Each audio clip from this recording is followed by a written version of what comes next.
आप तो मेरी प्रतीक्षा में पहले से ही खड़े हैं यमदेव। तब तो आपने मेरी चुनौती के बारे में भी सुना ही होगा।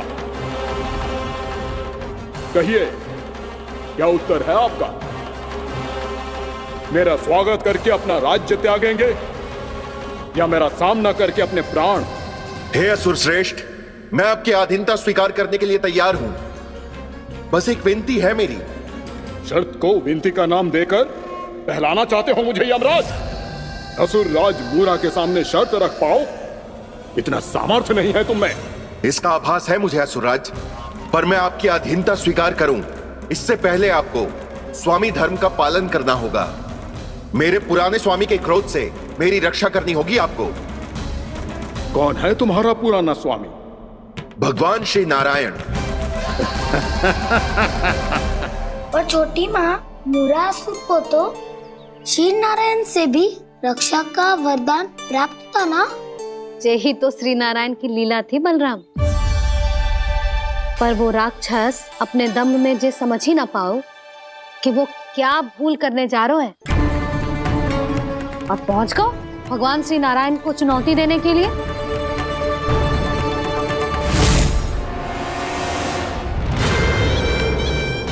वहीं ठहर जाओ असुर राज मूरा।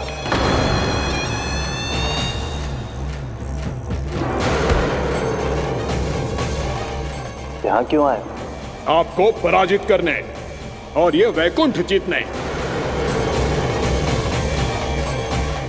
ताकि मैं यमलोक का स्वामी बन सकूं। फिर आओ, युद्ध भूमि में मेरा सामना करो।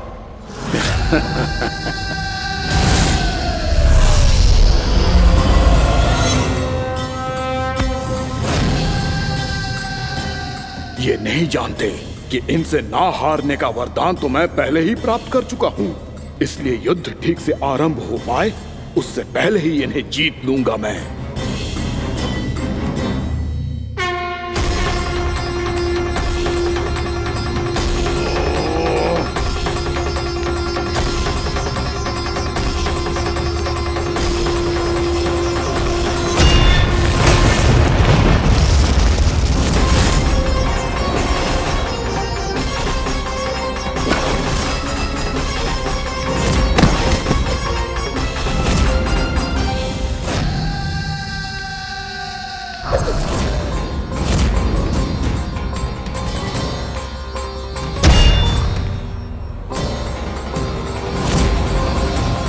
और इस प्रकार जे युद्ध वर्षों वर्षों तक चलता रहो। दोनों योद्धा पूरे ब्रह्मांड में अनेक अस्त्रों शस्त्रों के साथ युद्ध करते रहे।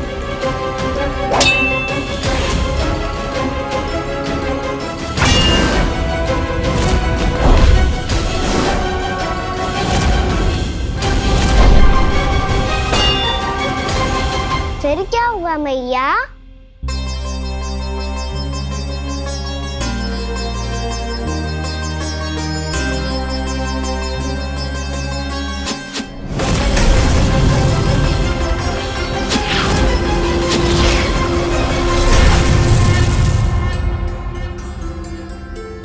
उस युद्ध को कभी समाप्त हुआ हो, पर कैसे? शीघ्र ही वो राक्षस थक गौ लल्ला।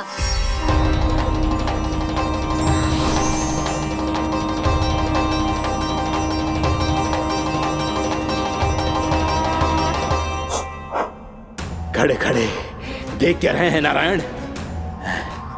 आक्रमण कीजिए,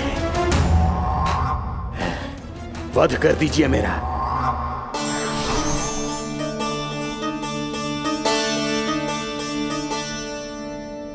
मैं तुम्हारी वीरता से प्रभावित हूं, इसीलिए इतनी थकान की स्थिति में मैं तुम जैसे वीर पर आक्रमण नहीं करूंगा।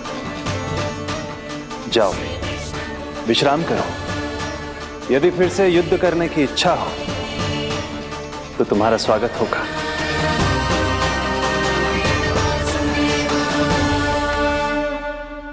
जे कह के श्री नारायण बद्रिका आश्रम चले गए और वहां हिमवत नाम की एक कंदरा में ध्यान लगा के बैठ गए। उधर वो राक्षस विश्राम करने लगो। अनेकों दिन बीत गए और अब वो राक्षस मूरा फिर से स्वस्थ होके बलवान हो गया था। उसने अपनी सारी शक्ति फिर से प्राप्त कर ली थी। श्री नारायण ने उस पर दया करी थी, पर वो फिर से श्री नारायण को छलने को तैयार होगा।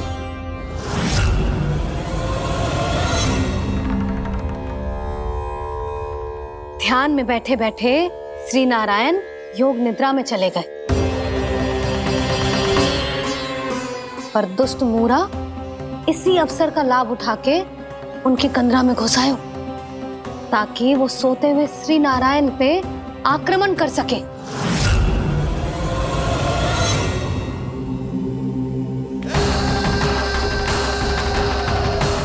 आज इस लंबे युद्ध को जीतकर अपने इस अंतिम शत्रु का भी अंत कर दूंगा मैं।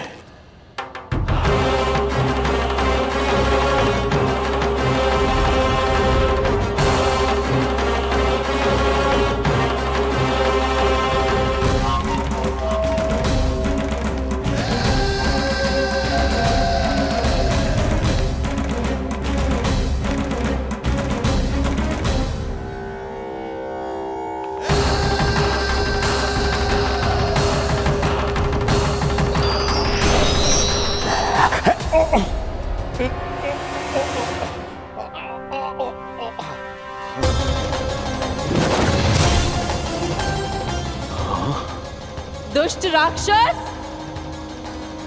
प्रभु ने तुझ पर दया की, तुझे संभलने का अवसर दिया। तू इन्हीं पर ही छल से वार करने चला है।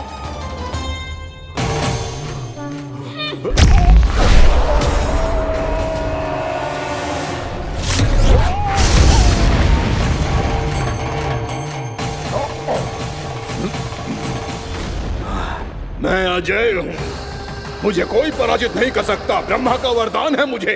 तूने नारायण से अपराजय होने का वरदान मांगा था मूर्ख, उनकी शक्ति से नहीं।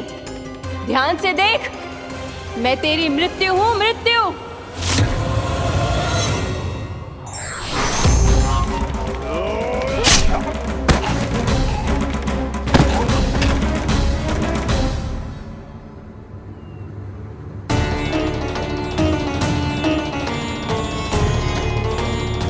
वो देवी कौन थी छोटी माँ? और कौन बलराम, वही तो थी देवी एकादशी।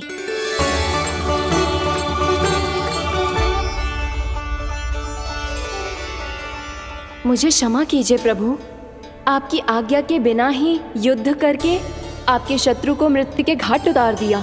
क्षमा नहीं, आपकी तो प्रशंसा होनी चाहिए देवी। असुर राज को मारकर आपने सभी देवताओं को मुक्त करवाया है। इस पापी के अहंकार से तीनों लोकों की रक्षा की है आपने। आप एकादशी की तिथि पर मेरी एकादश इंद्रियों से उत्पन्न हुई हैं। इसीलिए मेरे सभी भक्त आपको उत्पन्न एकादशी के नाम से जानेंगे। सभी तिथियों में आपका स्थान सर्वश्रेष्ठ होगा।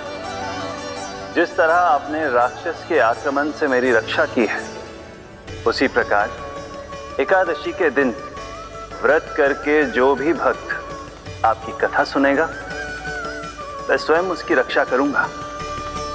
जो आपकी पूजा करेगा उसे मेरी विशेष कृपा प्राप्त होगी, और उसके साथ साथ उसे मिलेगा धन, सिद्धि और मोक्ष।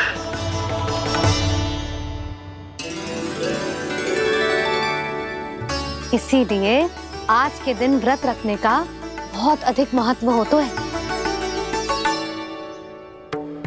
बोलो एकादशी मैया की जय। बोलो श्री नारायण भगवान की जय।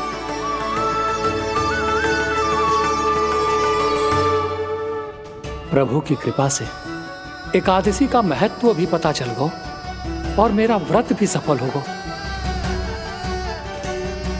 अभी नहीं भूला रहा, एकादशी का व्रत पूरी तरह तभी सफल होता है जब द्वादशी के दिन उसे पूरा किया जाता है।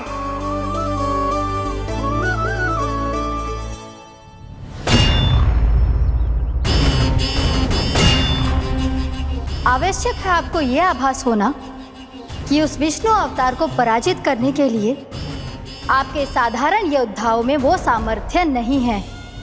वो विष्णु अवतार कुछ अधिक ही असाधारण है।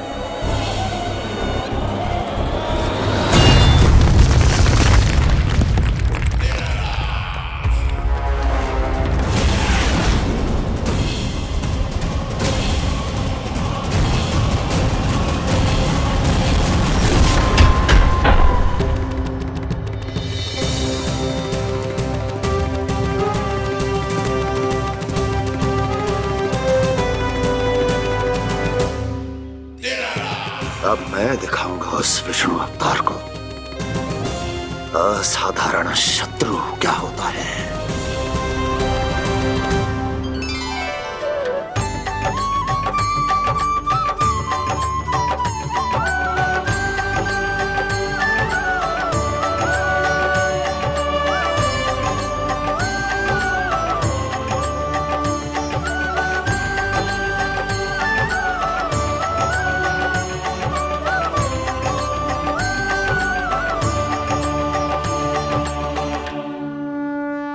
मामा अधीर हो रहे हैं, पर मैया ने मुझे अभी तक बाहर जाने की आज्ञा नहीं दी है। अभी उन्हें किसी और राक्षस को यहाँ भेजने से रोकने के लिए मुझे ही कुछ करना होगा।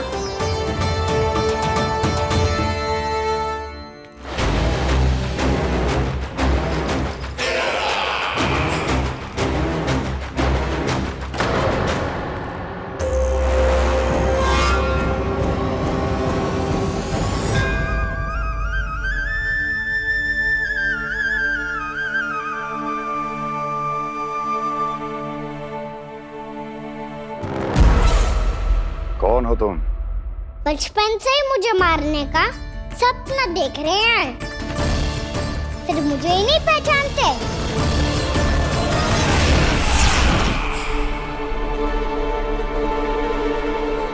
बचपन से विष्णु अवतार। कोई कान्हा बुलाता है तो कोई मुरलीधर पुकारता है, कोई माखन चोर कहता है, कोई कहता है चिच्चोर। पर विष्णु अवतार इस नाम से तो बस आप ही मुझे बुलाते हो मामा जी। इतना साहस ये तो यहाँ आ गया है।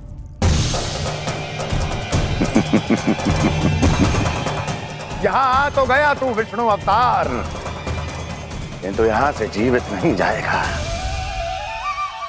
तेरे इस शीश को तेरे धड़ से अलग कर दूंगा मैं।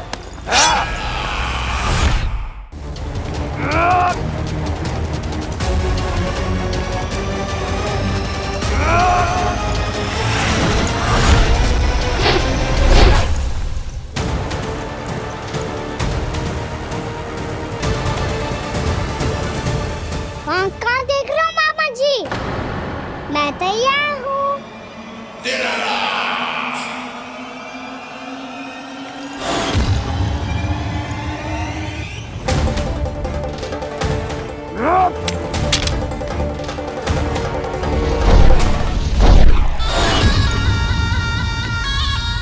मामा जी, आप सदैव इसी तरह क्रोध में रहते हो क्या?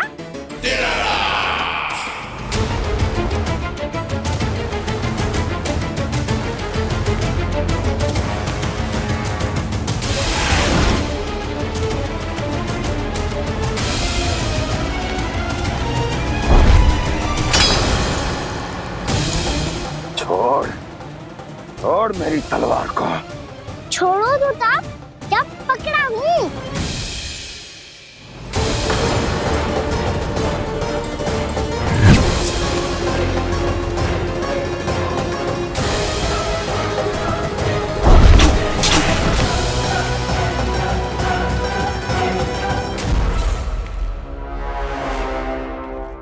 मामा जी,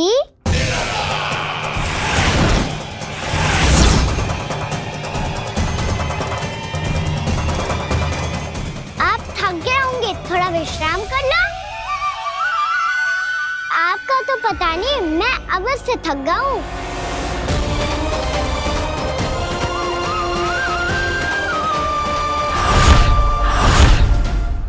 मेरे सिंहासन पर बैठने का तो साहस।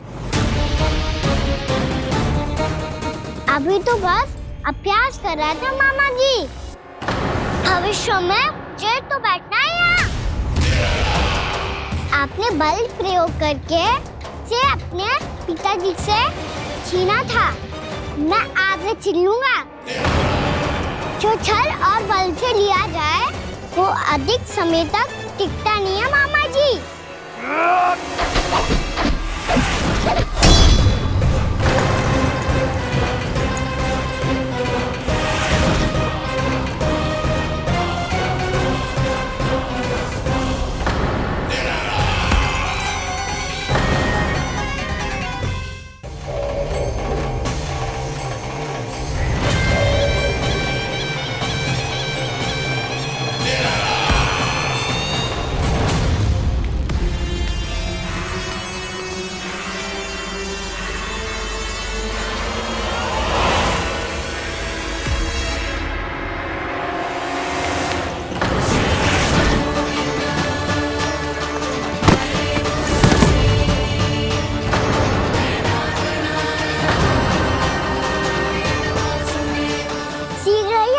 सिंहासन छोड़ना होगा।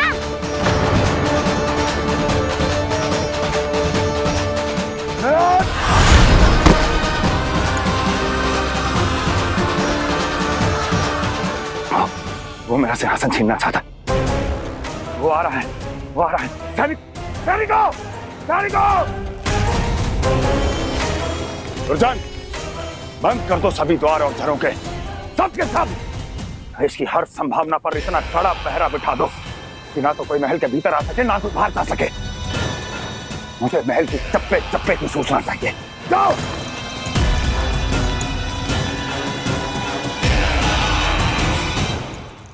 सिंहासन।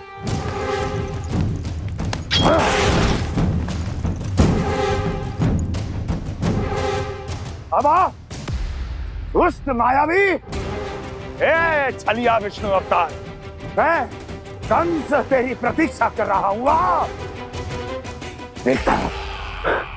देखता हूँ मेरे सिंहासन पर कैसे बैठता है तू। मुझे तो बस कुछ समय चाहिए था, वो मिल गया। अब करते रहिए आप प्रतीक्षा।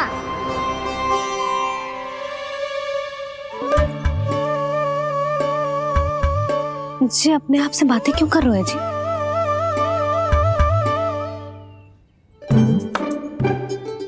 आप मुस्कुरा क्यों रहे हो? ना कछु ना। बताओ क्यों मुस्कुरा रहे हो? तुम ही पर गए जी। जब तुम व्रत करती हो तो तुम भी ऐसा ही करती हो। इसी प्रकार भूख अधिक लगने पर अपना ध्यान भटकाने के लिए स्वयं से ही बड़बड़ाती रहती। होगा। आपको तो बस मेरा उपहास उड़ाने के लिए बहाना चाहिए।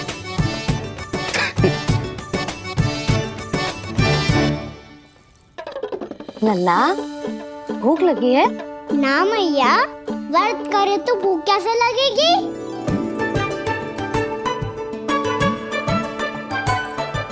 यदि लगी हो तो छोटे बालकों को थोड़ी बहुत भूल चूक क्षमा होती है। कछु ना तो फल तो तू खा ही सकते है। अब तो पूरे नियम और विधि विधान से व्रत तोड़ूंगा। कल द्वादशी के सुबह मुहूर्त के अनुसार। ठीक।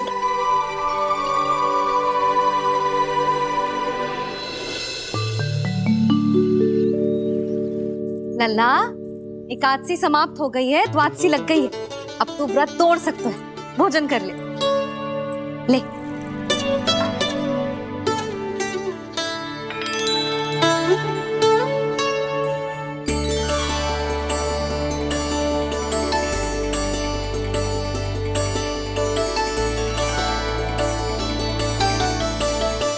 आज तो कार्य कर लीजिएगा।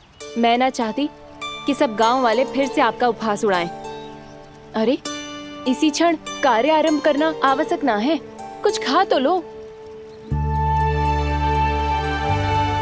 कल भी पूरे दिन व्रत में रहे, अब तो कुछ खा लो। ना ना, अभी बिल्कुल भूख ना है। और हाँ भगवान, तुम्हें चिंता करने की आवश्यकता नहीं है। आज मैं किसी को भी 2 शब्द कहने का अवसर नहीं दूंगा। अरे, कुछ खाओगे पियोगे नहीं तो कैसे रहोगे?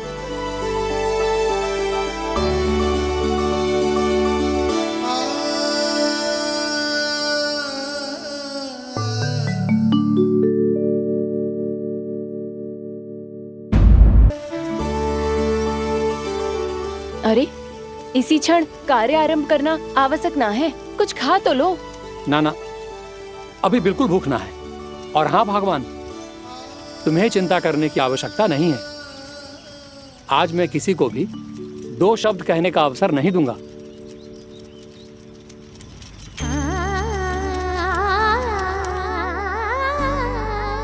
ठहर, मैं तेरे लिए मट्ठा लेके आती हूँ। व्रत के बाद पीने से पेट ठंडा रहता है। रुक।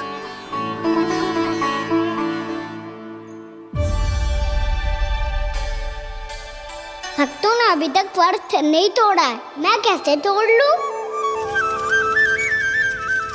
भूख कहाँ से होगी? श्री हरि नाम से पेट तो भर लेते हो।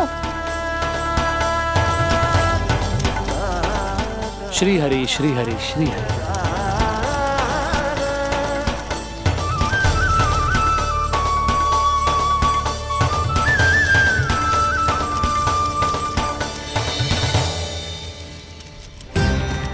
हरि हरि प्रभु हरि, हरि हरि प्रभु हरि, हरि हरि प्रभु हरि, हरि हरि प्रभु हरि। कल से अन्न का एक दाना ना गो है पेट में। अब क्या व्रत तुड़वाने भी आपके प्रभु ही आएंगे? अब क्या व्रत तुड़वाने भी आपके प्रभु ही आएंगे? मैया,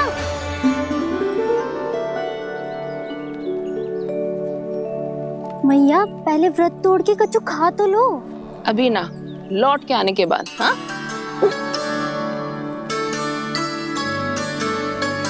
बलराम, ठहरो पुत्र, पहले कुछ खा लो। व्रत तोड़ना आवश्यक होता है। मैया ने एकादशी का महत्व बताया। लगता है मुझे सबको द्वादशी पर व्रत तोड़ने समाप्त करने का महत्व बताना होगा। हरि हरि हरि हरि हरि, मेरे हरि।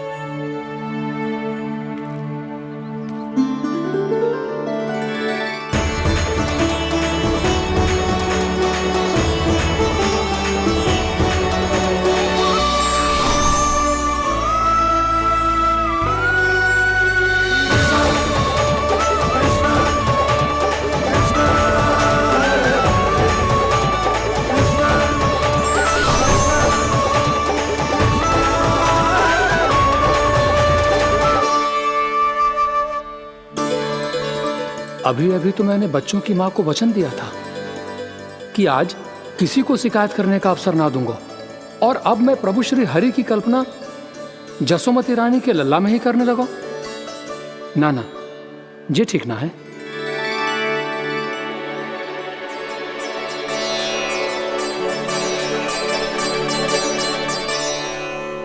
ठीक है तो है, बिल्कुल सही पहचाना है आपने। बड़े तो बड़े, अब तो बालक भी हमारा उपहास उड़ाने लगे। मैं आपका उपहास नहीं उड़ाने आया, मैं तो आपके एकादशी के व्रत को पूरा कराने आया हूँ।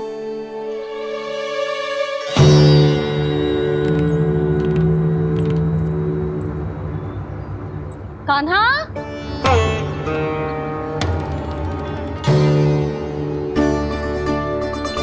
तो ये रे आपकी छड़ी और ये रे मेरी पीठ। सेक बिना ताकत तोड़। आज तो इसकी पीठ सेक के रहूंगी मैं। मैया घर पे भूखी मुझे ढूंढ रही होगी। लो, आज द्वादशी के दिन पहले प्रहर में भोजन करके अपना एकादशी का व्रत पूरा करो आप। धन्यवाद राजकुमार, पर अभी हमें भूख नहीं है।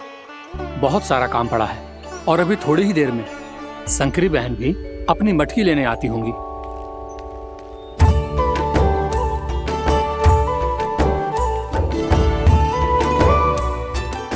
पर मैं आपका व्रत पूरा कराए बिना नहीं जा सकता। भला क्यों? भक्त भूखा रहे और भगवान खा ले, ऐसा हो सकता है भला?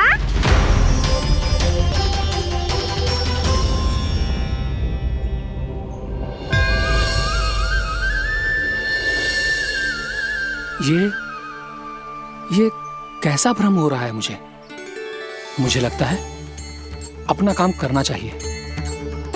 एकादशी के पहले प्रार में व्रत पूरा करना बहुत आवश्यक होता है, ना तो एकादशी का व्रत भी पूरा ना मानो जातो।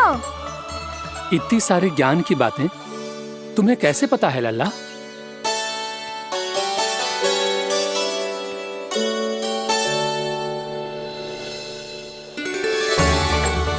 जैसे एकादशी की कथा होती है, वैसे द्वादशी की महिमा भी एक बहुत महत्वपूर्ण कथा है।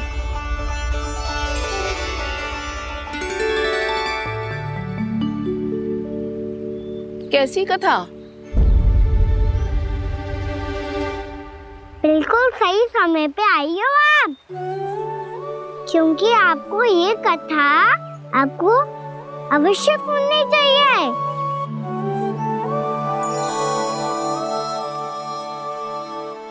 मुझे क्यों? पहले सुन तो लियो, फिर स्वयं ही पता चल जाएगा। बहुत समय पहले एक राजा हुआ करते थे, राजा अम्बरीश। भगवान श्री हरि के बहुत बड़े भक्त थे। ओम नमो नारायणाय। ओम नमो नारायणाय।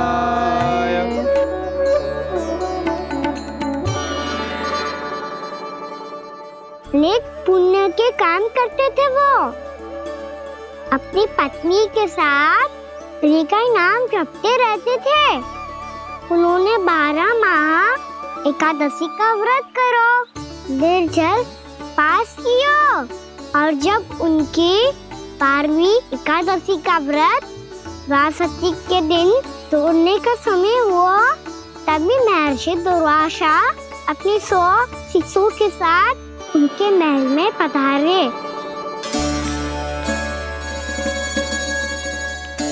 प्रणाम स्वीकार करें महर्षि। आप जैसे महान ऋषि मेरे राज्यसभा में आए, वो भी ऐसे अवसर पर जब मैं और मेरी पत्नी निरंतर 12 एकादशियों के बाद अंतिम एकादशी का व्रत तोड़ेंगे। इससे बड़े सौभाग्य की क्या बात हो सकती है हमारे लिए? आज आपके साथ साथ मेरा और मेरे शिष्यों का एकादशी व्रत भी पूरा होगा। संभव है प्रभु की इच्छा यही हो कि हम सब अपना व्रत एक साथ तोड़ें। ये तो अत्यधिक प्रसन्नता की बात है महर्षि। तो फिर ठीक है, हम सब यात्रा से थके हैं। व्रत तोड़ने से पहले हम स्नान करना चाहते हैं। जैसी आपकी इच्छा महर्षि। जब तक आप लोग लौटेंगे तब तक आपके सारे प्रबंध यहाँ हो चुके होंगे।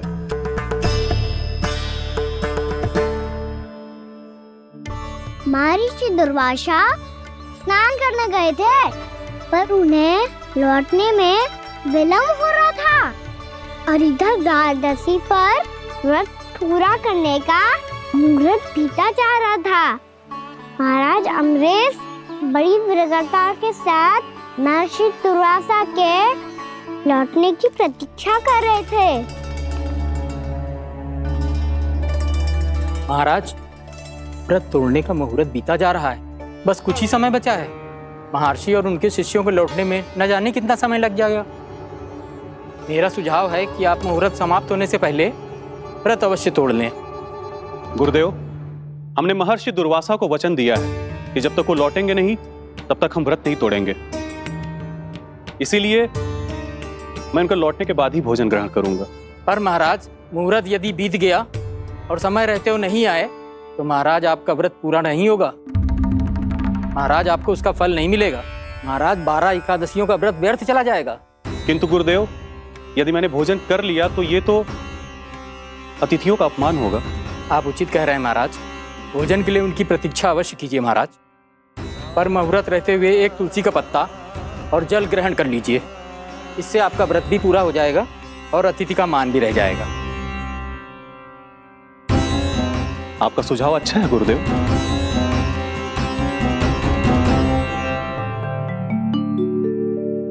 जैसे ही महाराज ने तुलसी का पत्ता खाया,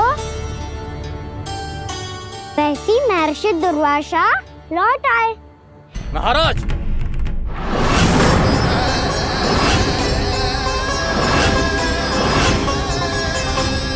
महाराज को उपास तोड़ते देखते बहुत क्रोधित हो गए।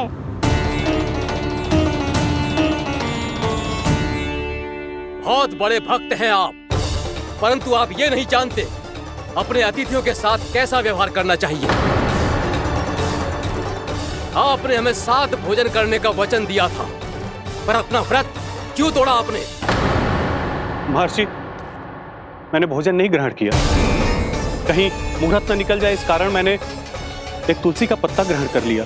56 भोग खाया हो या एक पत्ता, अपना व्रत तोड़कर अतिथियों का अपमान किया है, मेरा अपमान किया है। अब आपको दंड भोगना होगा ताकि आप सीख पाएं कि अतिथियों के साथ कैसा व्यवहार होना चाहिए। महर्षि, आप जो भी दंड मुझे देंगे मुझे स्वीकार है, किंतु आप क्रोधित मत होइए। क्रोध का कारण आपने दिया है महाराज। एक महर्षि का अपमान करके राक्षसी प्रवृत्ति का परिचय दिया है आपने, इसीलिए अब एक राक्षसी आपको दंड देगी।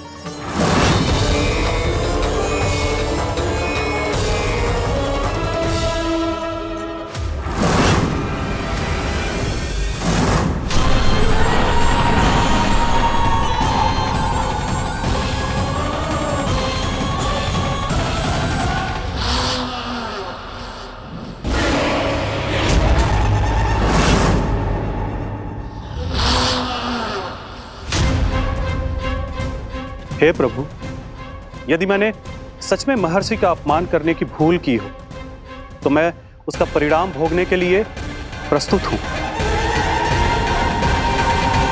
ओम नमो नारायणाय, ओम नमो नारायणाय नमः।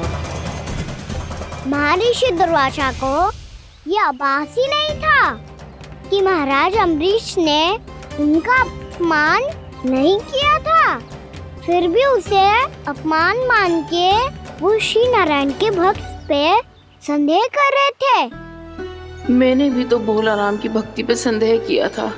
हे नारायण, ये क्या पाप हो गया मुझसे? संदेह किसी अपमान से कम ना हो तो, और भगवान सब सह सकते हैं, पर उनके प्रिय भक्तों का अपमान सहन ना कर सकते, इसीलिए उन्होंने हस्तक्षेप करने का निर्णय लिया।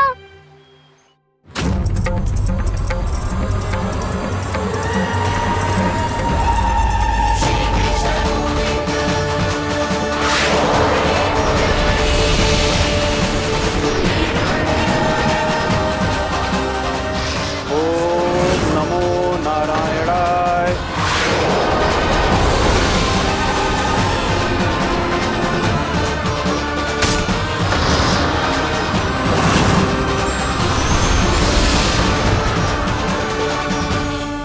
और फिर भगवान का वो सुदर्शन चक्र महर्षि दुर्वासा के पीछे पड़ गया। ये चक्र तो मेरी ओर बढ़ रहा है। ओम नमो नारायणाय। ये कैसे संभव हो सकता है? कोई रोको इसे, कोई रोको इसे।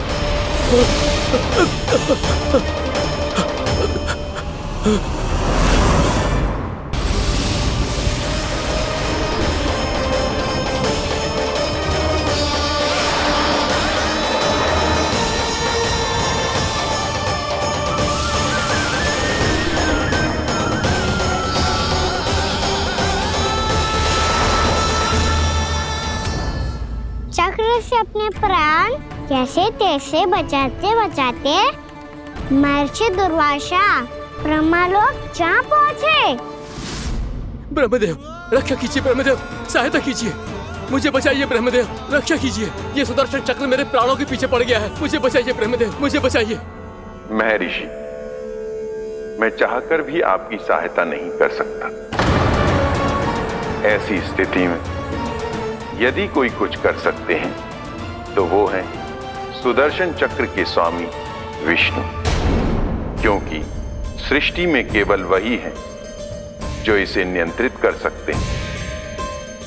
वो ही इसे वापस लौटने का आदेश देकर आपके प्राणों पर छाए हुए संकट को दूर कर सकते हैं।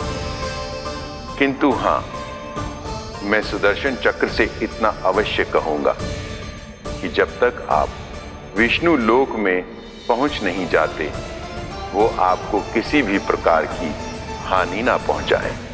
आपका बहुत बहुत धन्यवाद, आपकी सदा ही जय हो।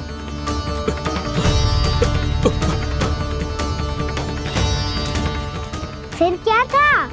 भागते भागते महर्षि दुर्वासा सीधे भगवान श्री हरि के शरण में बैकुंठ पहुंच गए। त्राहिमाम प्रभु, त्राहिमाम, मुझे बचाइए, मेरी सहायता कीजिए प्रभु, मेरी सहायता कीजिए। मैं आपके इस चक्र और ऊर्जा से नहीं भाग सकता प्रभु, कृपया करके अपने सुदर्शन को रोकिए, इसे वापस लीजिए प्रभु। यह असंभव है महर्षि। एक बार सुदर्शन चक्र मेरे हाथों से छूट जाए तो अपना उद्देश्य पूरा किए बिना, मेरे भक्तों की रक्षा किए बिना वापस नहीं लौटता। कोई तो उपाय होगा प्रभु, कृपया करके मेरे प्राण बचाइए प्रभु। मैं सुदर्शन की ऊर्जा से जलकर भस्म नहीं होना चाहता प्रभु। आप जो कहेंगे मैं करूंगा प्रभु, मेरी सहायता कीजिए प्रभु, मेरी सहायता कीजिए। मुझे नहीं लगता कि आप वो कर पाएंगे। मैं अवश्य करूंगा, मैं अपनी प्राण रक्षा के लिए कुछ भी करूंगा प्रभु। आपने मेरे भक्त राजा अम्बरीश को भक्ति का कर्तव्य निभाने के लिए अपमानित और दंडित किया है महर्षि, पर भक्त की रक्षा करना भगवान का कर्तव्य है। इसलिए यदि आप भक्त राजा अम्बरीश के पास जाकर क्षमा याचना करें और यदि वो आपको क्षमा कर दे तो ही ये चक्र आपके प्राण लिए बिना लौट सकता है। अन्यथा आप तो जानते हैं महर्षि, मेरे भक्त का अपमान मेरा अपमान। भक्त का अपमान भगवान के अपमान से कम ना हो तो है। महर्षि दुर्वासा को भी ये बात समझ आई और फिर उन्होंने महाराज अम्बरीश से क्षमा याचना की। महाराज महाराज महाराज महाराज महाराज, मुझे क्षमा करें महाराज, मुझसे बहुत बड़ी भूल हो गई महाराज, मुझसे बहुत बड़ी भूल हो गई महाराज। महर्षि, आप हमारे चरण छुए ये उचित नहीं। महाराज, महाराज अम्बरीश, आप नारायण के सच्चे भक्त हैं। मैंने आपको अपमानित किया, दंडित करने का प्रयास किया महाराज। इस अपराध के लिए मुझे क्षमा कीजिए महाराज, और इस सुदर्शन चक्र से मेरे प्राण बचाइए महाराज।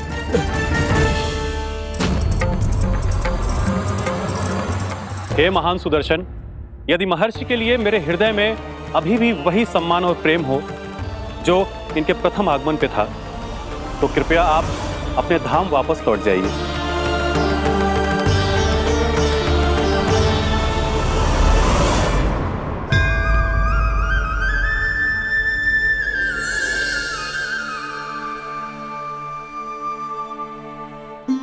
आपका बहुत बहुत धन्यवाद महाराज अम्बरीश। मैं आपको आशीर्वाद देता हूं कि आप देवराज इंद्र के समान शक्तिशाली हों। आपकी कीर्ति का पताका 10 दिशाओं में फहराए। मेरी बस एक ही इच्छा है महर्षि, कि मैं आपके साथ अपना उपवास तोड़ सकूं। अवश्य महाराज, हम सब भोजन आपके साथ करेंगे और अपने आप को नारायण की सेवा में अर्पित करके व्रत को पूरा करेंगे, क्योंकि आज जो यहाँ हुआ है उससे सिद्ध हो चुका है कि एकादशी व्रत का फल द्वादशी की सुबह भोजन करने से ही प्राप्त होता है। इस कथा से हमें पता चलता है कि सभी को द्वादशी के सुबह भर पेट भोजन करके एकादशी का व्रत पूरा करना चाहिए। और दूसरी बात, भगवान की सच्ची भक्ति प्रति अपमान कभी ना करना चाहिए। उनके साथ सदैव प्रेम से व्यवहार करना चाहिए। यही भगवान को सबसे अधिक प्रिय है। भैया भोलाराम, मैंने भी श्री हरि पे तुम्हारे विश्वास का उपहास उड़ाया था, मुझे क्षमा कर दो। ना ना, आप क्षमा मांगकर मुझे लज्जित मत करो। आप तो मेरी बहन जैसी हैं। जब महर्षि दुर्वासा जैसे महान ऋषि को भी प्रभु के भक्त से क्षमा मांगनी पड़ी, तो मैं तो बहुत ही तुच्छ हूँ। मुझे आपकी किसी भी बात का बुरा ना लगा। पर पता है प्रभु को कौन सी बात कब बुरा रखता है? कौन सी बात? जब उनका भक्त भूखा रहे, समय पे अपना व्रत पूरा ना करे। और जैसा कि आप सभी ने अभी कथा से सीखो है, एकादशी के व्रत को द्वादशी की सुबह अवश्य पूरा करना चाहिए। अब आप जाओ, अपना व्रत पूरा करो।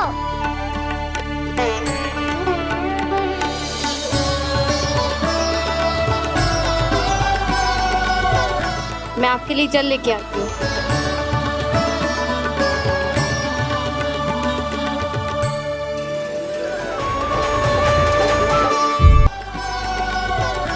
मैं आपके लिए जल लेके आती हूँ।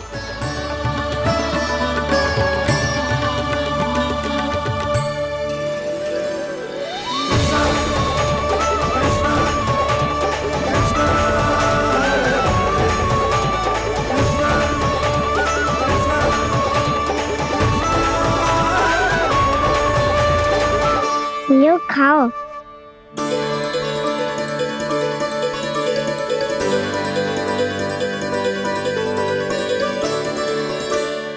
कान्हा,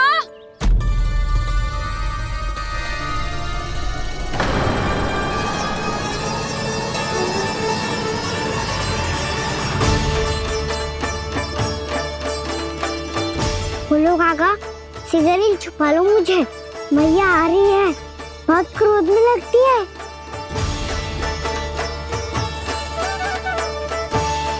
आज तो बहुत दंड मिलेगा। अभी क्षण भर पहले तो ये साक्षात भगवान के रूप में बात कर रहे थे, और अब अचानक ही ऐसे बालक बन गए जो मैया से दंड मिलने के भय से व्याकुल हैं। बोला काका, किस सोच में पड़ गए? सिगरेट छुपा लो मुझे।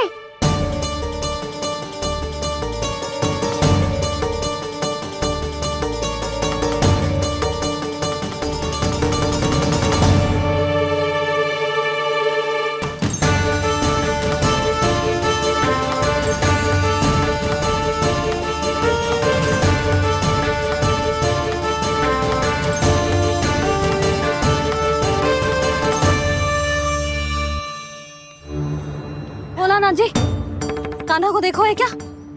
मैंने तो अपने प्रभु को देखा है। मैं अपने लल्ला को ढूंढ रही हूँ, उसे देखो है आपने? वही तो मैं भी कह रहा हूँ जसोदा रानी, मैंने सिर्फ और सिर्फ अपने प्रभु को देखा है। ये तो अब भी अपनी भक्ति में ही खोया हुआ है। इससे पूछ के कछु लाभ ना है, मुझे ही ढूंढना पड़ेगा।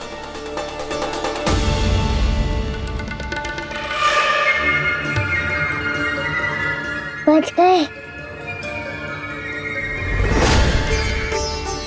संकरी मौसी, कान्हा को देखो है क्या कहीं?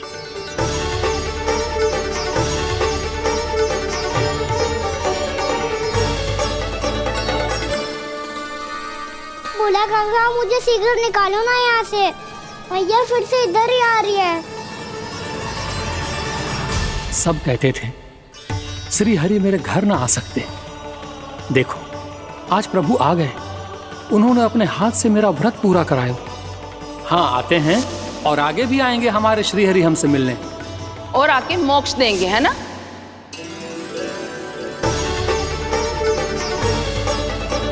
सिगरेट निकालो ना बोला काका, भैया आ रही है। मैं ना निकालूं? क्यों? मेरा अर्थ है मैं निकालूंगा, अवश्य निकालूंगा, पर तब तक नहीं निकालूंगा जब तक आप मेरी सारी बातें मान नहीं लेते हैं। कौन सी बात? प्रभु, मुझे मोक्ष प्रदान कर दीजिए प्रभु। तथास्तु। ना ना ना ना प्रभु, मेरे साथ साथ मेरे परिवार को भी मोक्ष दे दीजिए। तथास्तु। अब तो निकाल दो, मैया देख लेंगी। ना प्रभु, मेरे परिवार के साथ मुझसे जुड़ी हुई हर वस्तु, जीव जंतु, प्राणी, गाय बैल भैंस, सभी को मोक्ष प्रदान कर दीजिए प्रभु। तथास्तु। प्रभु, आप सच में अद्भुत हैं। मैंने जो मांगा आपने बिना सोचे समझे सब प्रदान किया। मैं ही अपनी मांगे बढ़ाता रहा। प्रभु, प्रभु मुझे क्षमा कर दीजिए। प्रभु मुझे क्षमा कर दीजिए।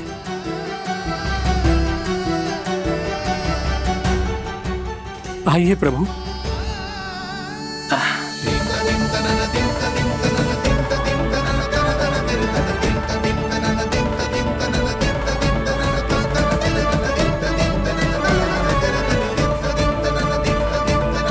प्रभु, आप तो प्रभु हो, हरि हो, भगवान हो।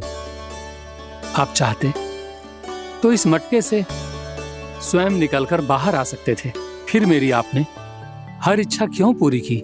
क्योंकि मेरे भक्त की इच्छा पूरी करने में मुझे भी प्रसन्नता मिलती है। ना तो मैं अपने भक्तों का अपमान सह सकता हूँ और ना ही उनकी इच्छा अधूरी रहने दे सकता हूँ।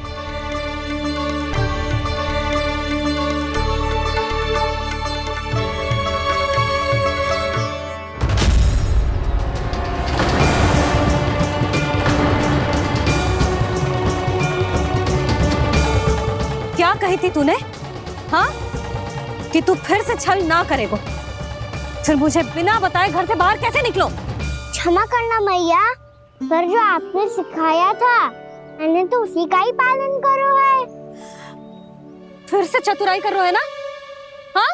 आप ही ने तो कही थी ना, यदि कछु करने से किसी को हानि ना पहुंच रही हो या फिर किसी अच्छे कार्य में सहायता हो रही हो तो आज्ञा लेने की आवश्यकता ना होती। यदि तेरे कछु करने से किसी और की कोई हानि ना हो रही हो या किसी के अच्छे कार्य में सहायता हो रही हो तो मुझसे आज्ञा लेने की आवश्यकता ना है। तो किस अच्छे कार्य के लिए आया है यहाँ? द्वादशी के सुबह एकादशी का व्रत खोल के भोजन करा जाता है।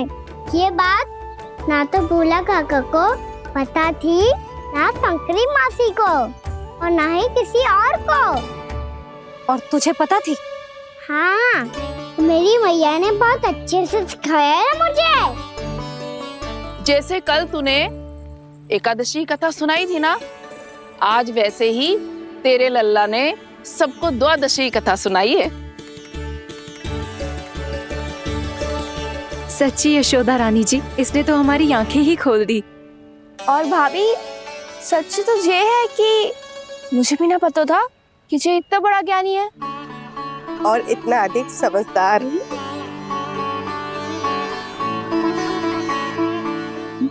द्वादशी की कथा? वो तो मैंने इसे कभी सुना ही ना है। फिर इसे कैसे पता थी? रानी जी, जो स्वयं भगवान हैं, भला उन्हें कैसे कुछ नहीं पता होगा? मैंने तो इन्हें पहचान लिया।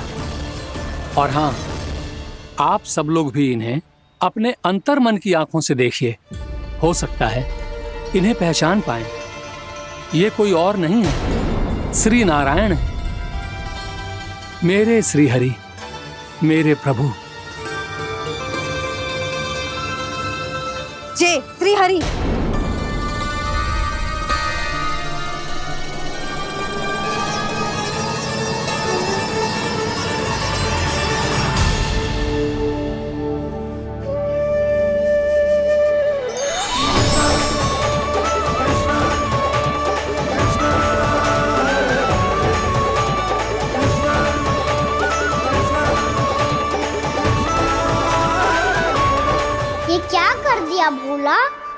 रास्ते को मैंने इतनी कठिनाई से बचा के रखा था, सबके सामने उसे उजागर कर दिया तुमने।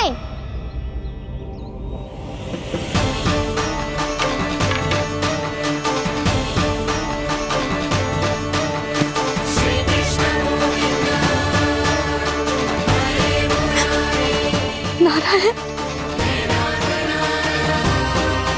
नारायण, श्री नारायण।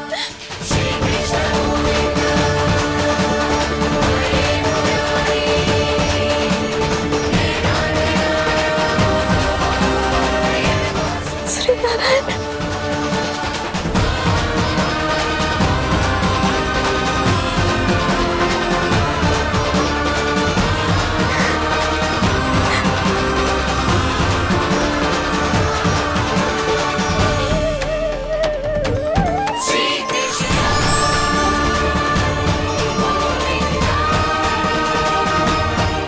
श्री नारायण प्रभु,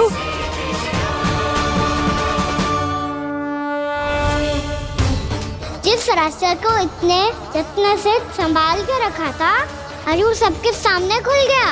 और तो और मेरा भेद मैया को भी पता चल गया। बाबा सब कहते रहे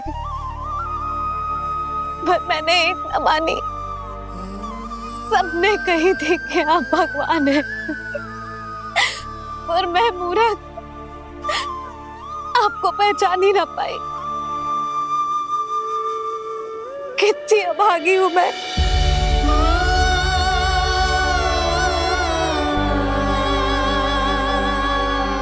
जिस मुंह से मुझे आपकी महिमा गानी चाहिए थी, उसी मुंह से मैंने आपको डांटा है।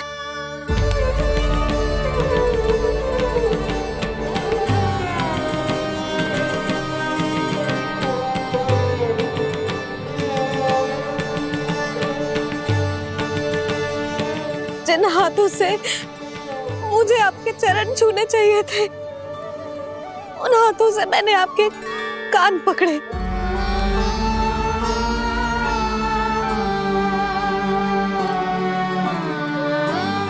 मुझे तो आपकी सेवा करनी चाहिए थी प्रभु, और मैंने आपको दंड दियो,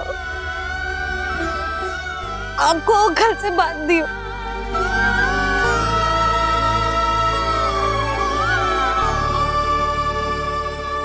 बावली हो गई थी प्रभु। अपने श्री नारायण को, अपने प्रभु को एक साधारण सा बालक समझ लियो मैंने। मैं आपके लिए भगवान नहीं हूँ मैया, साधारण बालक ही हूँ, बस आपका लल्ला। बुद्धि भ्रष्ट हो गई थी, भूल पर भूल करती चली गई। आज भी आपके पीछे पीछे छड़ी लेकर दौड़े चले आए।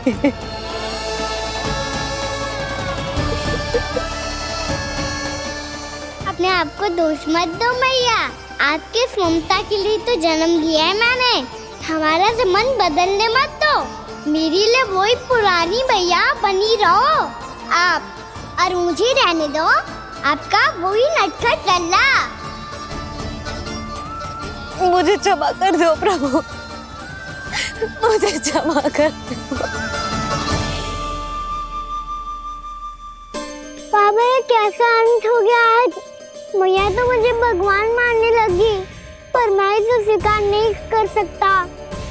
अभी नहीं बाबा, इतनी शीघ्र नहीं।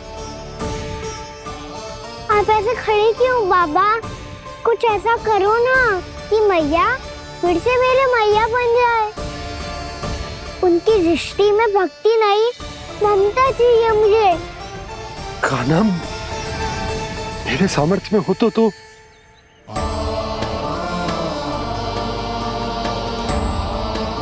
दाऊ, आप तो बड़े भाई हो, अपने छोटे भाई की सहायता करो ना, जिससे मैया सब कुछ भूल जाए।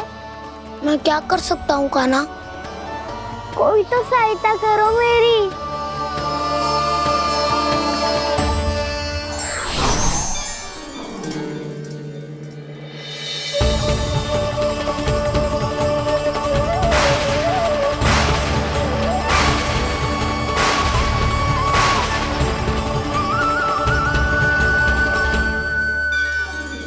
अपने आप को संभालिए प्रभु।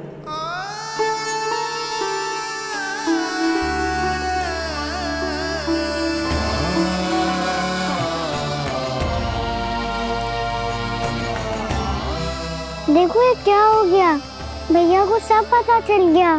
अभी तो मुझे मैया की ममता का शौक पूरी तरह हिला ही नहीं था। योग माया,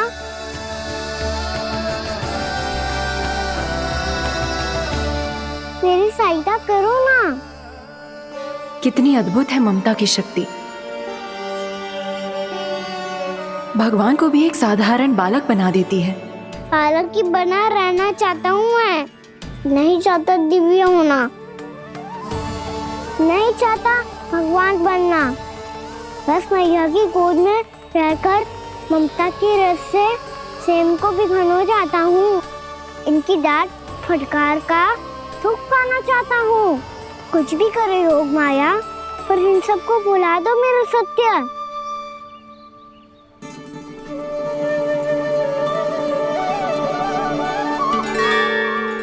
पर इन्हें तो मोक्ष का वरदान मिल गया है प्रभु, इसलिए इनके लिए समय की गति को लौटा पाना संभव नहीं होगा। प्रभु, अब मुझे ये सब भूलने की कोई आवश्यकता नहीं है। मुझसे जो त्रुटि हुई है अब वो दोबारा कभी नहीं होगी, और आज के बाद आपका ये सत्य मैं किसी को नहीं बताऊंगा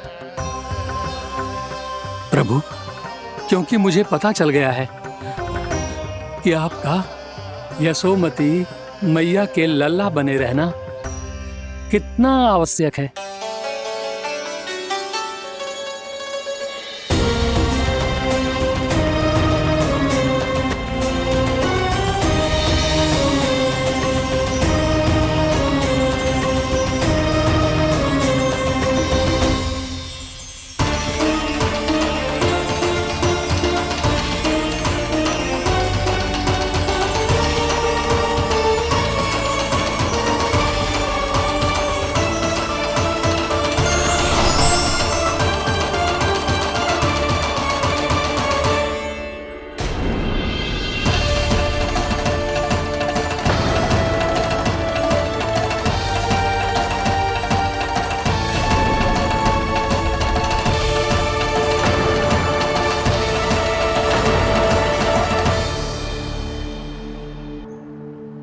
मैया आपकी छड़ी।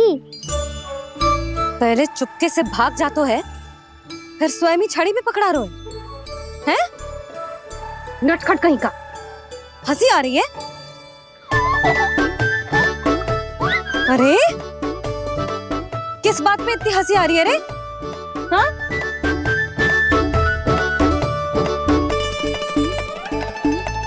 आपकी लीला अद्भुत है प्रभु, और अद्भुत है आपका मैया के प्रति प्रेम। हंसी ना है मैया, ये तो प्रसन्नता है, अपने मैया से मिल जाने की प्रसन्नता।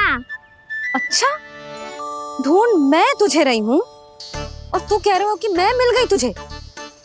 तू घर चल लल्ला, अच्छे से पिटाई करूंगी तेरी।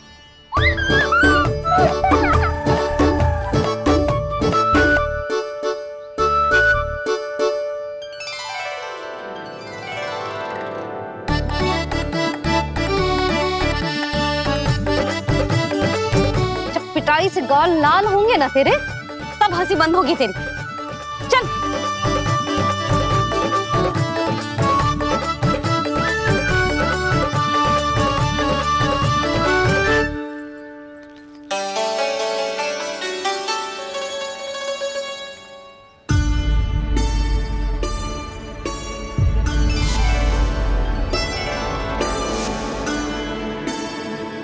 लगता है भैया की और चतन स्मृति वापस आ रही है।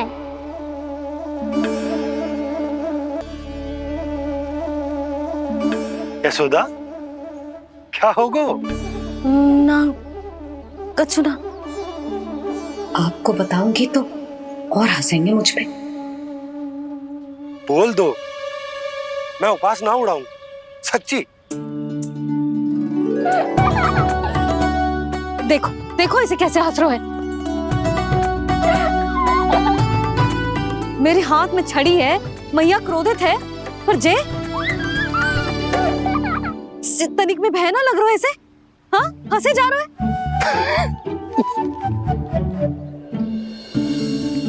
दोनों बाबा लल्ला एक जैसे। चल तू, चल चल। दाऊ, आप तो बड़े भाई हो, अपने छोटे भाई की सहायता करो ना, जिससे मैया सब कुछ भूल जाए। सुबल, तू कच्चू खा क्यों ना रो है? व्रत ही करना था तो बलराम के जैसे कल कर ले। तो कल तो एकादशी भी थी। कान्हा के बिना कछु करने का मेरा मन ही ना कर। तो बात तो सच्ची है, उसके बिना गोचारण भी ऐसा लगता है जैसे कितना भारी कार्य है, व्यवस्था में करना पड़ता है। सही कह रहे हो तुम दोनों। मैं तो गोपालक भी इसलिए बना था ताकि कान्हा के संग खेलने को मिल जाए।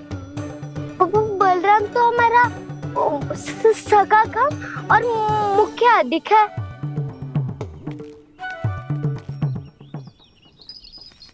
रुक जाओ, तुम सब कुछ देर विश्राम कर सकते हो।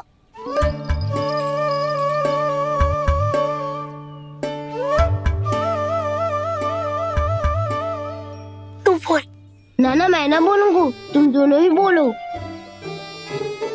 और तुम सबका सखा पहले हूँ और टोली का मुखिया बाद में, इसलिए घबराने की आवश्यकता नहीं है। जो भी बात है बिना हिचक बता सकते हो मुझे। तो फिर कुछ ऐसा करो ना कि कान्हा फिर से हमारे साथ गोचारण करने के लिए आने लगे।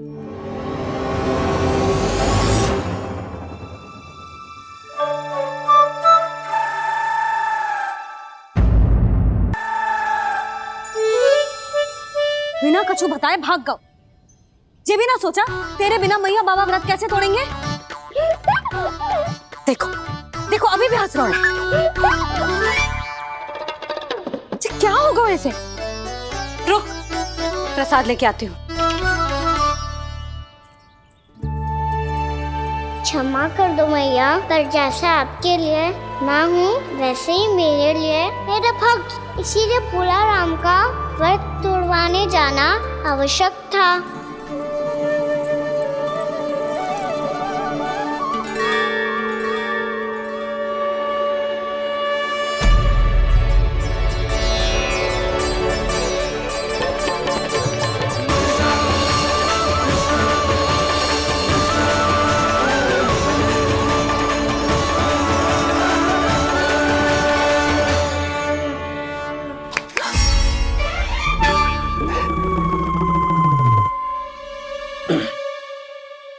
सुधा, फिर से खो गई तुम। अरे कौन से स्वप्न लोक में चली जाती हो तुम बार बार? हमें भी बताओ। माया का प्रभाव ममता पर अधिक समय तक नहीं रह पाता प्रभु। अरे बोलो ना यशोदा, क्या सोच रही थी?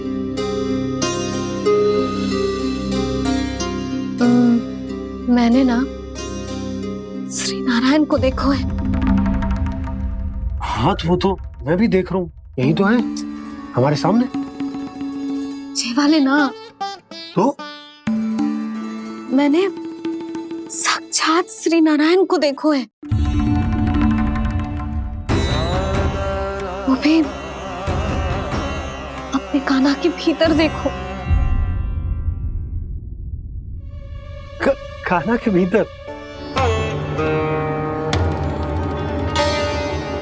ना मतलब कान्हा और ये दोनों आमने सामने थे। मैं कुछ समझो ना यशोदा। नारायण और कान्हा दोनों आमने सामने थे? ना, मेरे कहने का अर्थ है कि कान्हा और श्री नारायण एक दूसरे के आगे पीछे थे।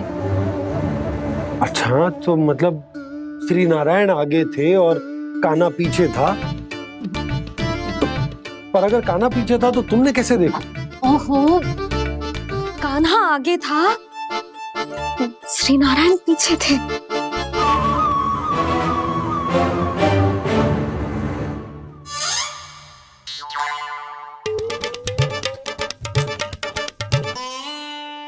यशोदा, एक बार फिर से सोचकर बताओ कि नारायण आगे थे या कान्हा आगे था? ठीक से याद करो। बता तो रही हूँ जी, थोड़ी धुंधली धुंधली सी स्मृति है।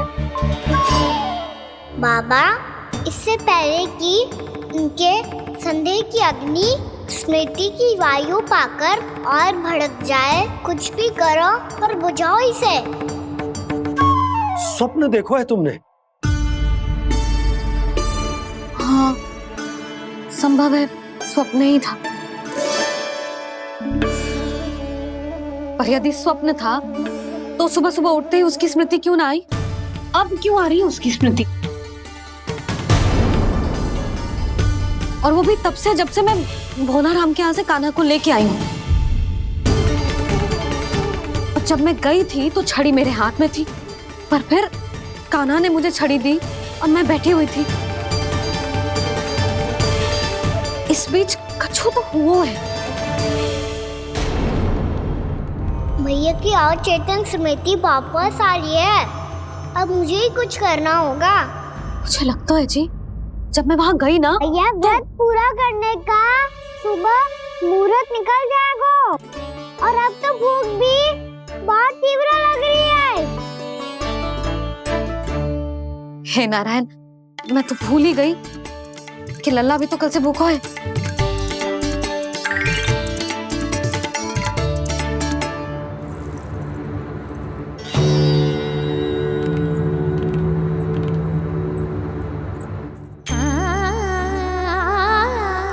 ले, खा।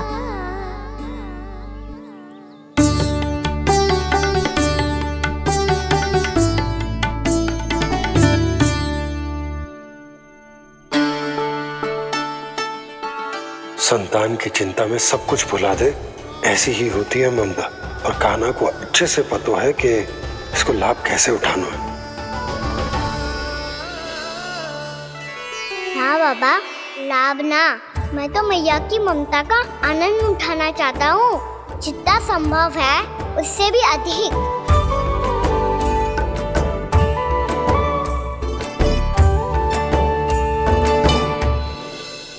बलराम, कान्हा को फिर से गौचारण आने के लिए केवल तू ही मना सकते है। तुम्हें ही वो क्षमता है, हमारी टोली के मुख्य गोपालक जो हो तुम। हाँ, और कान्हा के दाव भी तो हो तुम। हाँ, वो तुमको मना ना कर पाएगा। तुझे छोटा होने के नाते तुम्हारे आदेश का पालन तो करना ही चाहिए कान्हा को। चिंता मत करो सखा, मैं कछु कहूँ और कान्हा ना माने, ये तो संभव ही ना है।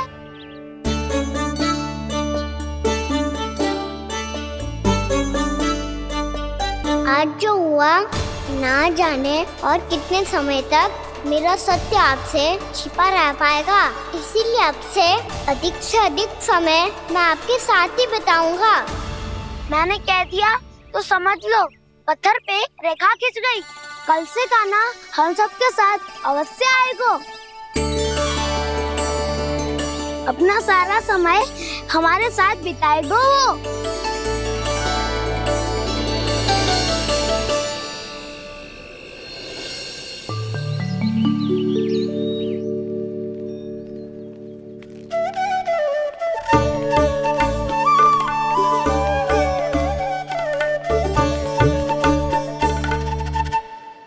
अभी तक तैयार नहीं हुए? तैयार? गौचारण के लिए चलना है ना, तुम्हें लेने आया हूँ। नाना तो मैं ना चल सकता, मुझे आज्ञा ना है। वो तो माखन चोरी के लिए भी नहीं थी। उस दिन जो वक्कासुर के सामने चले गए थे तुम, तभी तो नहीं थी आज्ञा। इसलिए आज्ञा का बहाना मत ही बनाओगा ना। बहाना नहीं था, मैं तो सच्ची कह रहा हूँ। मैया को फिर से दुखी ना कर सकते हो और हम सबको दुखी कर सकते हो तुम। आज मैं तुम्हारी एक ना सुनूंगा कान्हा, घर पे रहते हुए कितने सप्ताह हो गए तुम्हें? तुम गोपालक हो का ना? गोपालन करना तुम्हारा दायित्व है। आज तुम्हें हमारे साथ चलना ही पड़ेगा। ना दाऊ, मैं ना चल पाऊंगा। बलराम, तुम तो कह रहे थे कि कान्हा तुम्हारी हर बात मानता है, पर इसने तो बड़े भाई का अनादर कर दिया। रुक जाओ कान्हा, सत्य बताओ, तुम छोटी माँ के कारण वन नहीं चल रहे हो या अब तुम्हें हमारे साथ रहना ही अच्छा नहीं लगता? कहीं ऐसा तो नहीं गौचारण में तुम्हारी रुचि समाप्त हो गई हो? ना दाऊ, ऐसा कछु ना है। मुझे गौचारण की बात प्रिय है और आप सबका साथ भी। तो फिर वन चलने में क्या समस्या है तुम्हें? अपने दाऊ की बात मान लो और चलो चुपचाप। मैंने सबको वचन दिया है कि तुम हम सबके साथ चलोगे। पर दाऊ, मैंने भैया को भी वचन दिया है कि मैं नहीं जाऊंगा। इसका अर्थ है कि मेरे वचन का कोई मूल नहीं है। मैं तुमसे बड़ा हूँ कान्हा, तुम्हें मेरी आज्ञा माननी चाहिए। मुझे भी तो वचन दिया था तुमने। आप समझ क्यों आ रहे? मैंने कहा ना मैं नहीं जा सकता। रुक जाओ कान्हा।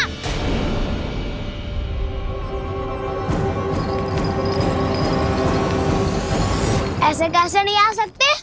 मैंने बल्कि हम सब ने तुम्हारी हर शरारत में तुम्हारा साथ दिया है, चाहे माखन चोरी हो या गोचारण। और अब तुम अपने दाऊ को ही पीठ दिखा के जा रहे हो। दाऊ, मैं आपका बहुत सम्मान करता हूँ, पर मैंने कहा ना मैं नहीं जा सकता। मुझे मेरी मैया के साथ ही रहना है। तो फिर तुम्हारे लिए मैं यही महत्वपूर्ण है। दाऊ नहीं, सखा नहीं, गयाऊ भी नहीं। कान्हा ने तो तुम्हारी बात मानने से मना कर दिया। बलराम, लग तो है सच्चो भाई ना है। जानते हो इससे क्या सिद्ध होता है कान्हा? कि तुम छोटी माँ के पुत्र नहीं हो, कि तुम छोटी माँ के पुत्र नहीं हो। तो ये क्या कह रहे हो आप? और नहीं तो क्या, तुम उनके वास्तविक पुत्र होते तो अपने दाऊ की आज्ञा कभी नहीं टालते। ऐसा मत ही कहो दाऊ, मैं अपने मैया का ही लल्ला हूँ। मुझे तो लगता है छोटी माँ हाथ से ग्रह करके लाई है तुम्हें। अब ऐसा क्यों बोल रहे हो दाऊ? क्योंकि मैं वो सत्य देख रहा हूँ जो तुम नहीं देख पा रहे हो। छोटी माँ और छोटे पापा दोनों गोरे हैं और तुम अपना रंग देख लो, स्वयं विचार कर लो। जी तो मैंने भी सोचा था, बस बोला नहीं। हाँ तो क्या हुआ, मेरी त्वचा का रंग अलग है, मैं उन्हीं का ही लल्ला हूँ। बस धूप में तुम सबके साथ इतना खेला हूँ कि मेरी त्वचा का रंग बदल को है। बड़बोली बात मत कर कान्हा, स्वयं को बचाने के लिए हम पर दोष लगा रहे है। सत्य तो ये है कि तेरी त्वचा सदैव से ऐसी थी कान्हा। लग तो है ये कि बलराम सही कह रहा है। इसका अर्थ है कि सस्ते में नन काका यशोदा काकी इसके हाथ से ग्रेट करके आए हैं। बालक हाथ में थोड़ी ना मिलता है। हमारे घर में जो बछड़ा है उसको तो मेरे बाबा हाथ से ही लाए थे, पर मुझे हाथ से कोई ना लायो है। मैं अपनी मैया का ही लल्ला हूँ, यशोमती मैया का नंदलाला ही हूँ मैं। तुम्हें वन चलना है तो चलो या फिर मत चलो, और छोटी माँ और छोटे बाबा का लल्ला होने का स्वांग करने की कोई आवश्यकता नहीं है।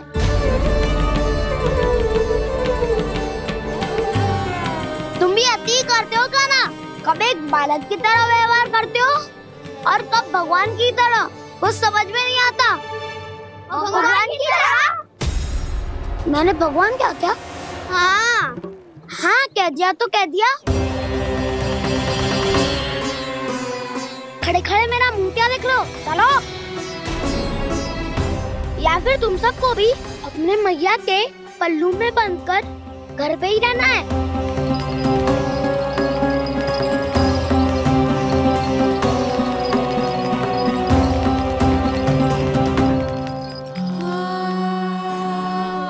जानते हो इससे क्या सिद्ध होता है कान्हा? कि तुम छोटी माँ के पुत्र नहीं हो, कि तुम छोटी माँ के पुत्र नहीं हो।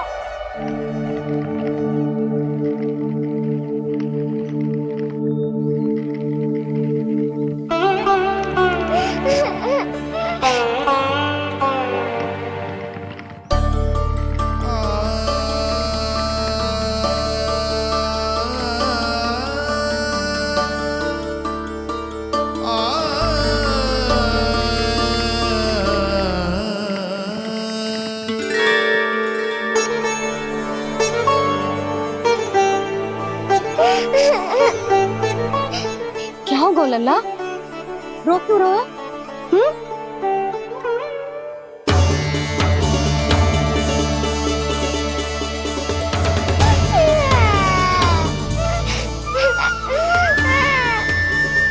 अरे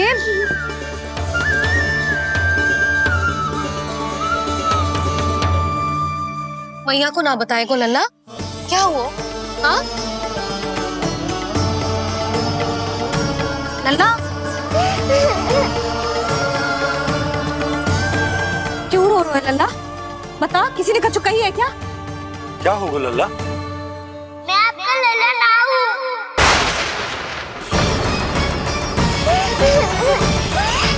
ऐसा क्यों कह रहे हो तू? क्या होगा? आपका भी लल्ला ना हूँ मैं।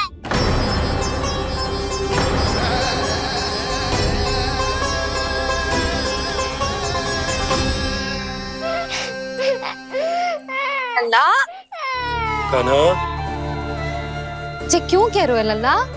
मुझे पता चल गया है, मैं आप दोनों का लल्ला ना हूँ।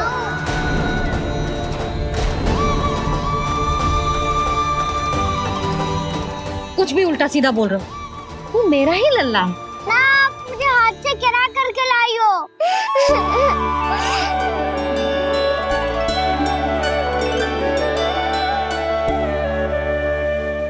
लल्ला, तुझे किसने कही कि हाट में बालक मिलते हैं? मिलते हैं, पूरी गैया का बालक भी तो हाट से ही आयो है। अच्छा, क्षण भर के लिए मान लिया कि हाट में बालक मिलते हैं, पर तुझे कैसे पता चला कि तुझे हाट से ही लेके आए? मेरा रंग देखो और फिर अपना हाथ देखो। मैं रात के अंधेरा जैसा हूँ और आप दिल की उजारी जैसी। पापा का रंग भी आप जैसा ही है, बस मैं ही बावला हूँ।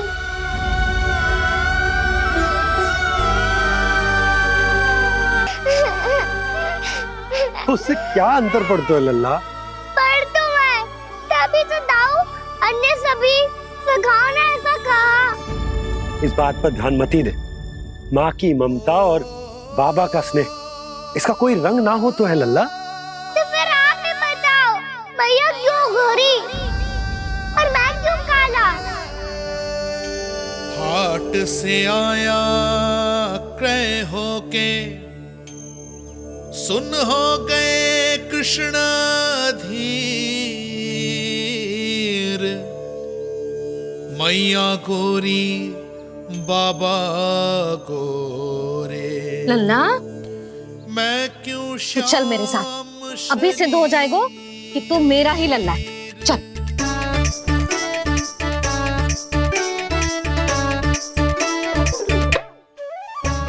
ये दोनों लल्ला और मैया का मन कछु समझ ही ना आता, कछु ना कछु उटपटांग करते ही रहते हैं दोनों।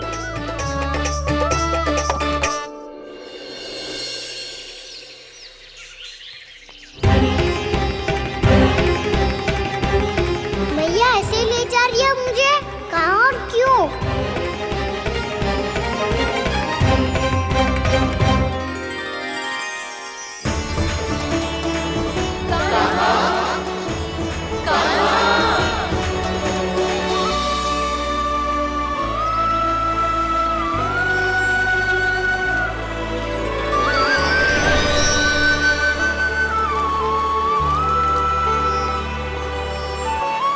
खाना आए हैं, कितने दिनों के बाद खाना आए हैं।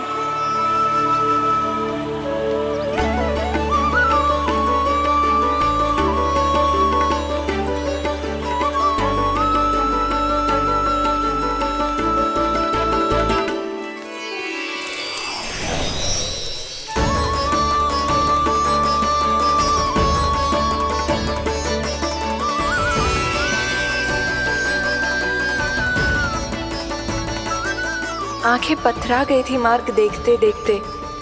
आज बहुत दिनों के बाद आपके दर्शन करके मेरे वन का और मेरे मन का कोना कोना जैसे खिल उठा हो। बलराम, तुम्हारी योजना का भी कोई लाभ ना हो। योजना बना के छल में फंसाना मुझे नहीं आता। इस सब में तो केवल कान्हा ही प्रवीण है। कल उसने यशोदा काकी से हम सबकी शिकायत कर दी तो ले लग तो है कर रही थी, वो देखो। आजा।